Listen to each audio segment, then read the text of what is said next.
हमारे जीवन में माता पिता का मूल्य एक प्रेरक कहानी।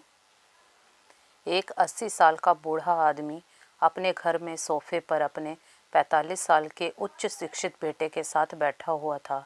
अचानक एक कौवा उनकी खिड़की पर आ बैठा। पिता ने अपने पुत्र से पूछा, यह क्या है? बेटे ने कहा, यह एक कौवा है। कुछ ही मिनटों के बाद पिता ने अपने बेटे से दूसरी बार पूछा, यह क्या है? बेटे ने कहा, पिताजी, मैंने अभी आपसे कहा है यह एक कौवा है।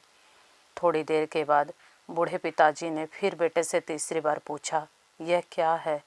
इस समय कुछ क्रोध के भाव उत्पन्न हुए और उसके एक डांटने के अंदाज में अपने पिता से कहा, यह एक कौवा है, कौवा। एक छोटे से अंतराल के बाद पुनः चौथी बार पिताजी ने फिर से अपने बेटे से पूछा कि यह क्या है। इस बार बेटा अपने पिता पर चिल्लाया, पिताजी, तुम क्या चाहते हो जो बार बार एक ही सवाल दोहरा रहे हो? लगता है तुम्हारा दिमाग खराब हो गया है। हालांकि मैंने तुमसे कितनी बार कहा था यह एक कौवा है। आप कुछ करने में सक्षम नहीं, यह मेरे समझ में आ गया है।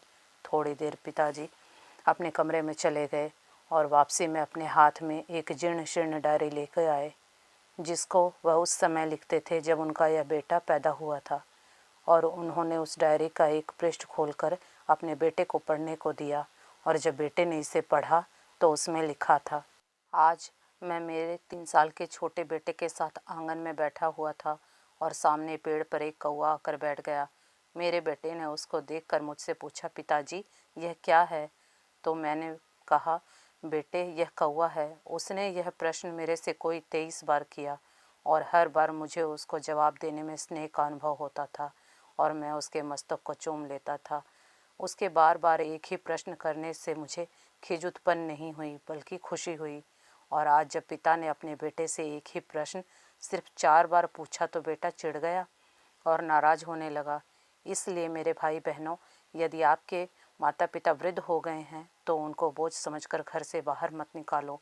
उनको पूरा मान सम्मान दो जिसके वह हकदार हैं। ऐसा करके आप उन पर एहसान एहसान नहीं कर रहे हैं, क्योंकि उन्होंने समाज में सम्मानित व्यक्ति बनाने और आपको अपने पैरों पर खड़ा करने के लिए अपना पूरा जीवन होम कर दिया।